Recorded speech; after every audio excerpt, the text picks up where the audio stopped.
as you can see, this is the whole track, right? That's not it. Oh.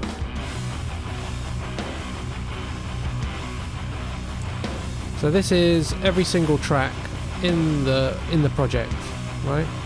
And all these yellowy greeny ones, these are all drum tracks. And what happens is, when you're recording a drum set, and in this case, a snare drum, there are hits of varying velocities. So you've got your main hits, and then you have what you call your ghost notes, which are, you'll see when a drummer basically kind of almost drops the stick from a certain height onto the drum kit, right? Those ghost notes really add to the feel and the groove of a drum beat. The problem is, when you record a drum like that and you put it in a mix, and there's lots of other stuff going on in the mix, guitars, lead guitars, pianos, what have you, those tiny little notes that add imperceptibly to the feel of the groove, they get lost. Excuse me. So it's my job to try and make them audible. So on one hand, that means carving out enough space for them in the other instruments so that they can be heard and the frequencies are not masked by other instruments. But also, I want to give myself the ability to increase the volume of those quieter notes separate to the main hits, because there is a way of reducing the range of velocities, the range of volumes of the drum hits. So if we take this snare, let's take, I'll give you an example actually. So what we have here is, we've got a snare track, right? This is the snare track that I'm talking about. I'll play it for you. This is as is recorded with nothing else on it. I might need to turn it up a bit.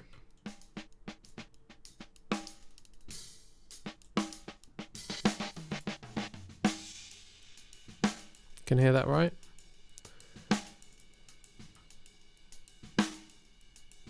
Okay, there's no ghost notes in this section, but there should be some coming up soon.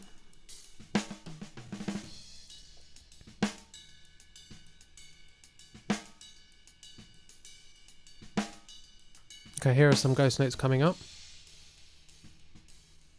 You hear those really quiet ones?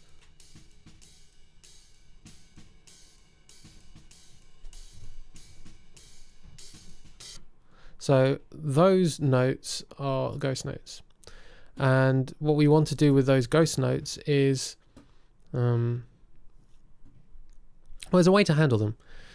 The easy way to handle them is to use what we call compression, right? So compression basically takes the loudest of those notes. So you can see each of these ones here where they're peaking. These are the loudest hits. So if I play it there, you'll hear a loud hit, loud hit, loud hit, etc. And what it does is it creates an imaginary line. So you could imagine that this line is going to cut off everything above a certain volume, right? What that means is that there's less difference in volume between the quietest parts of the snare track and the loudest parts of the snare track, right? Then what you can do is you can increase the volume of the whole track as a whole, bring the loudest bits back up to the volume they were at before, and comparatively the quietest parts of the track will be that much louder. So we can do that. So I will insert what we call a compressor, which is this little thing here, and I will play it. So what you'll see in this dial here, this is the number of decibels that the volume is being reduced. So I can drive this knob here, this input knob, and it will push the volume up into this imaginary line. And as the peak hits that imaginary line, the volume of it will get reduced. And that's what this ratio is about, right? So 4 here basically means for every 4 decibels that, what was it? Yeah, for every 4 decibels that exceeds the threshold, you will only go up in volume 1 decibel, right? And then the same for 8, 12, and 20. So what that means is the higher the ratio, the more aggressive the volume, the more aggressively you reduce the volume of the peaks. So let's bang it to 20, just to make the example as audible as possible. And then we're going to drive up this input, right? Okay, so you can see now it's getting triggered, right?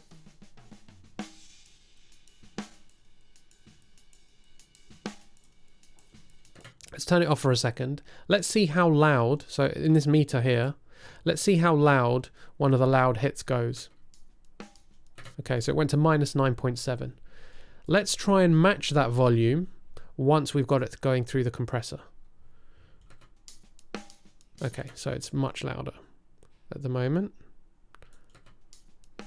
Minus 6, minus 8.6, take it down one more notch, minus 9,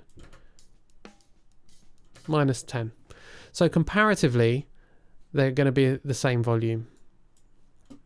So I'll turn it off and then turn it on again, and you should be able to hear the difference. You'll hear that the first one is as it was originally, with the really loud hits being really loud and the really quiet hits being really quiet.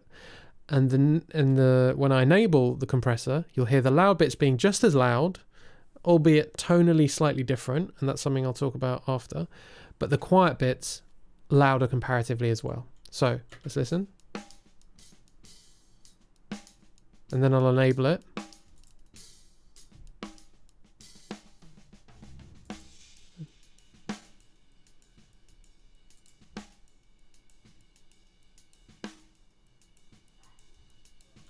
So it's one of those things.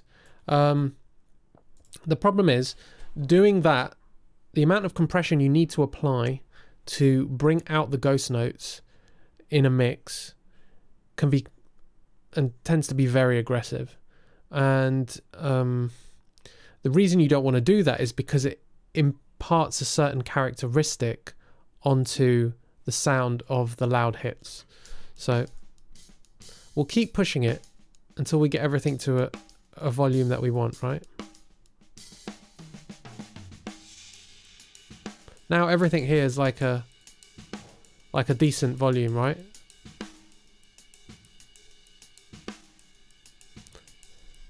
But along with that, we've brought up the sound of the cymbals. We brought out all this additional sound that the microphones picked up that was very quiet on the mic throughout the whole of the track.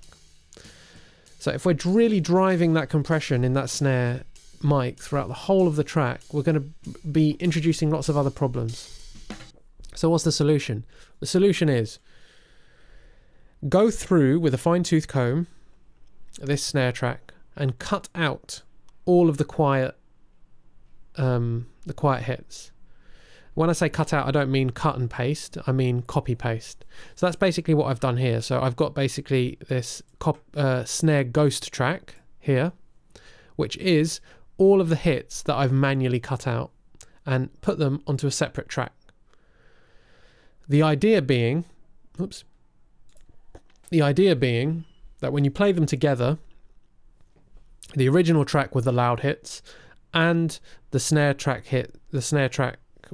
ghost track with the quiet hits, you augment the sound of the quiet hits enough and give yourself the control to say, oh, I want the quiet hits louder in this section than I want in that section. Gives you the control to be able to manage those quiet hits in a nice way that doesn't have to rely on extreme compression to be able to minimize that volume disparity.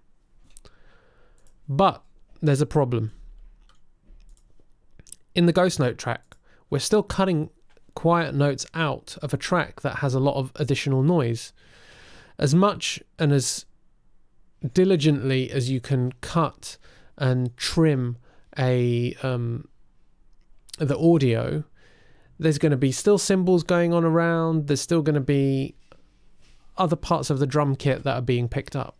So if I play this snare ghost channel for you, track for you, you'll hear what I mean, and you'll hear where I've cut off the notes because I'm just trying to isolate the quiet notes, where bits of cymbal have been picked up or whatnot. So you'll hear that now. It won't sound clean. It won't sound like a clean, quiet ghost note on the snare.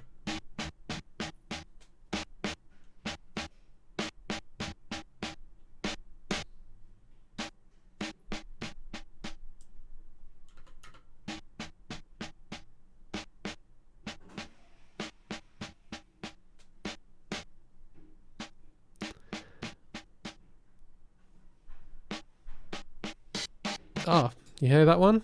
There's a cymbal there. And it didn't matter how I cut that note, that cymbal got picked up. I mean, that sounds on its own reasonably awful, right? So what I then had to do is use this track as the guide track for triggering some individual drum samples. And that's basically where I'm at now. So I've got 2 tracks of samples. So those samples are, when I say samples, I mean cleanly recorded drum tracks, individual notes that I will that match the perceived velocity of the hits, and that I can use to augment the sound to minimize those kind of ugly differences in sound. So yeah, that's where I'm at now. But the problem is, and that's what I'm doing now, is when you create those sample tracks like I have here, each of the hits that have been created are not aligned perfectly with the original hit, because I'll tell you why. There is no program out there which has managed to make a perfect trigger that is phase coherent. And when I talk about phase coherent, and it's a reason why I've called this episode something to do with phase, I'm not quite sure I remember, is because these are the audio waveforms, right? And the goal is to avoid having valleys and peaks occurring on different tracks at the same time, because it's just a phase, yeah, exactly, is because what happens is they will negate each other to a certain extent, and when they negate each other, maybe one's off a tiny bit, maybe one's off a lot, and that goes throughout the whole track. What ends up happening is that you get an inconsistent sound throughout the whole track. And so that's what I'm doing now. I'm going through each individual ghost note sample and aligning it to the original ghost note hit.